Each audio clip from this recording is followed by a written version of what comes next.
جی السلام علیکم سعید صاحب، کیسے ہیں آپ؟ ٹھیک ہیں؟ جی وعلیکم السلام، بہت شکریہ۔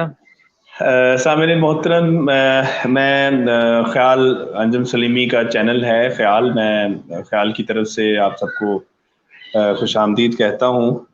اور ایک چھوٹی سی گفتگو جو ہے آپ دیکھ رہے ہیں تخلیقی اور اظہاری مسائل کے عنوان سے سعید صاحب سے ہم کریں گے۔ اور ہم سعید صاحب سے سنتے رہتے ہیں گفتگو، ان کو ان کے آرٹیکلز میں بھی، ان کی ٹیبل ٹاک گفتگو بھی ہم نے بہت سنی، اور ان کا موقف جو ہے اب ہم سب جانتے ہیں، بڑا نظم کے حوالے سے خاص طور پہ اظہاری مسائل جو ہیں ان پہ ان کی بڑی گرفت ہے۔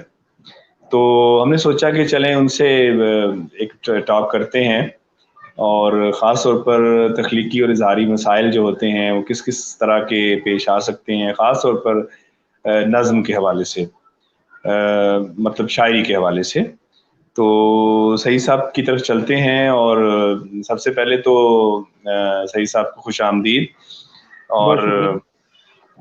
اچھا سعید صاحب، یہ بتائیں کہ تخلیقی اور اظہاری مسائل کس کس طرح کے ہو سکتے ہیں؟ جب ہم لکھنے بیٹھتے ہیں، ایک تخلیق کار کو کس کس طرح کے تخلیقی حوالے سے مسائل کا سامنا کرنا پڑ سکتا ہے؟ چونکہ اس کے پاس بہت کچھ ہوتا ہے بیان کرنے کے لیے، اور اس نے بہت کچھ لکھنا بھی ہوتا ہے، اور اس میں لیکن آرٹ کی ایک اپنی گرامر ہوتی ہے، اس کے اپنی بیریئرز ہوتے ہیں۔ تو وہ کس طرح سمیٹتا ہے پھر ساری گفتگو کو، اسے کیا کیا فیس کرنا پڑ سکتا ہے؟ آپ کے تجربات کیا کہتے ہیں اس حوالے سے؟ دیکھیں، میں کوئی آپ کو معلوم ہے کہ کبھی بھی کلیم نہیں کرتا، کوئی باقاعدہ نقاد تو میں ہوں نہیں۔ البتہ یہ ہے کہ ایک زمانے سے چونکہ تخلیق اور اس کے جو جنہیں آپ اظہاری مسائل کہہ رہے ہیں ان سے تجربتاً گزرنے کے بعد جو ہے جو تاثرات میرے ہوں گے وہ میں آپ کے گوش گزار کرنا چاہوں گا۔ جہاں تک تخلیقی عمل کا تعلق ہے، ظاہر ہے یہ ایک پیچیدہ عمل ہے اور اس پر بہت کچھ لکھا بھی گیا ہے، لیکن اس کے باوجود ظاہر ہے بہت کچھ ان کہا ہے۔ پھر یہ ہے کہ ہر جو تخلیقار ہے وہ ذاتی سطح پر مختلف انداز میں جو ہے مختلف مسائل سے نبرد آزما ہوتا ہے۔ سب سے صحیح اہم تو صحیح۔ میں یہ سمجھتا ہوں کہ ہر تخلیقار جو ہے وہ اپنے لیے کچھ پرائرٹیز سیٹ کرتا ہے، اور ہو سکتا ہے کہ یہ پرائرٹیز جو ہے اس کا پیچیدہ ذہنی تخیلاتی نظام جو ہے وہی سیٹ کرتا ہو، اور تخلیقار یہ سمجھتا ہے کہ اس کے کچھ خاص طرح کے اسلوب میں کچھ مسائل ہیں جن کو وہ بیان کرنا چاہتا ہے۔ اب اس حوالے سے جیسے میں آج غور کر رہا تھا کہ ایک ہی عہد میں اگر ہم دیکھیں تو نون میم راشد بھی موجود ہیں اور فیض احمد فیض بھی موجود ہیں، لیکن اگر میں یہ کہوں کہ فیض صاحب جس انداز سے سیدھے سباؤ شاعری کر رہے تھے، آخر نون ہوں میم راشد نے ویسے کیوں نہیں کی؟ ظاہر ہے کہ نون میم راشد جو ہے وہ زندگی کو جتنے زاویوں سے دیکھ رہے تھے اور اس کی پیچیدگیوں پر ان کی جتنی نگاہ تھی، اور پھر وہ اس کو اسی طرح بیان بھی کرنا چاہتے تھے۔ وہ نہیں چاہتے تھے کہ اسے سیدھے سادے انداز میں جو ہے وہ بیان کر دیں، لہٰذا انہوں نے اپنے لیے ایک مشکل راستے کا انتخاب کیا، اور یہ ظاہر ہے مشکل راستہ ان کے مطالعے، مشاہدے اور ان کے، پھر میں کہوں گا کہ شاید اس پیچیدہ ذہنی نظام کی وجہ سے ہی ممکن ہوا کہ انہوں نے، ظاہر ہے کہ وہ جو ایک راستہ تھا جہاں چل کے وہ بڑی آسانی کے ساتھ ایک مشہور مقبول شاعر کا لیبل جو ہے وہ اپنے سینے پہ آویزاں کر سکتے تھے، لیکن انہوں نے ٹھیک ایسا ہے۔ نہیں کیا۔ ظاہر ہے کہ یہ انہوں نے اپنے لیے ایک مشکل اور پرائرٹی جو ہے وہ سیٹ کی، کیوں؟ لیکن اسی میں ان کی شاید سیٹسفیکشن تھی۔ بالکل میں بھی ایسے ہی سمجھتا ہوں کہ ہر ایک فنکار جو ہے اس کے لیے ضروری ہے کہ جو بھی راستہ وہ اپنی استاد طبع کے مطابق متعین کرتا ہے، اپنے لیے اس کا تعین کرتا ہے، اس ہوں پہ اس کو جو ہے پھر باقی باتوں سے بے نیاز ہو کر جو ہے وہ چلنا چاہیے، کیونکہ یہی اس کی تخلیقی سچائی ہے اور اس کے ساتھ اسے رہنا چاہیے۔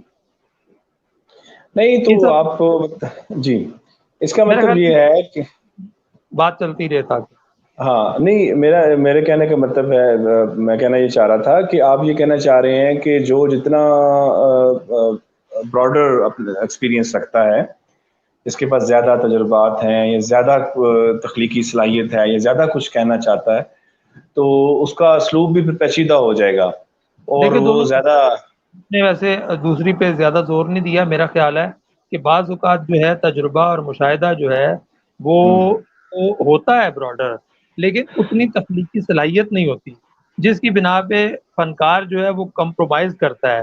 اگر اتنی بھی آگہی ہو جائے کہ میرا عجز جو ہے وہ کیا ہے، تو بھی بہت ہم، بڑی بات ہوتی ہے کہ شاعر جو ہے وہ کم از کم یا فنکار جو ہے کوئی بھی وہ اپنے عجز کو ہی پہچان لے، وہ سمجھ لے کہ میری یہ لمٹس ہیں.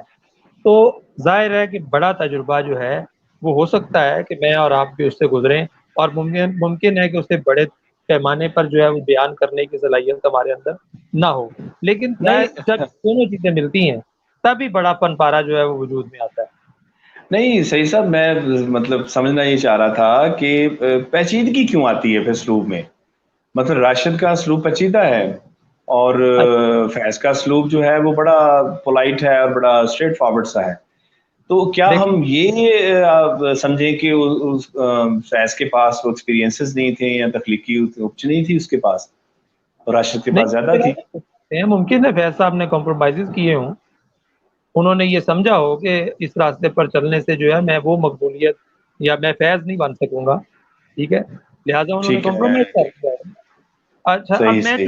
میں نے جو ہے وہ کچھ وقت کے لیے یہ جو تناظر والی بات تھی کہ ایک جو ہے تحریک سے وابستہ ہے فیض اور دوسری سے جو ہے وہ راشد ہیں، اس کو میں نے چھوڑ دیا ہے. ادوار میں تو میں ابھی تک جو ہے وہ دیکھ رہا ہوں، لیکن میں کوشش کرتا ہوں کہ اس ٹیکسٹ کو جو اس متن کو جو انہوں نے ہمیں دیا ہے ایک خاص عہد میں رکھ کر دیکھوں.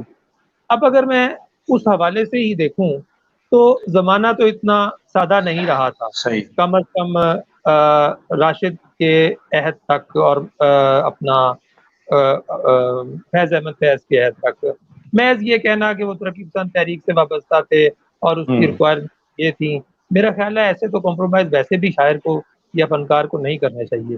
تو ایک بات طے ہے کہ نفسیاتی جو تھی تھیریز وہ آ چکی تھیں، انسانی ہوں. جو ذات ہے اس کی پیچیدگیوں کی گرہیں کھل رہی تھیں، پھر جو ہے ٹھیک ارد ہے. گرد دنیا جو ہے وہ کمپلیکیشنز کا شکار ہو رہی تھی. تو ایسے میں یہ کہنا کہ جیسی سادہ شاعری جو ہے وہ فیض صاحب نے اپنے لیے منتخب کی، میں اس کی اثر پذیری سے انکار نہیں کر رہا.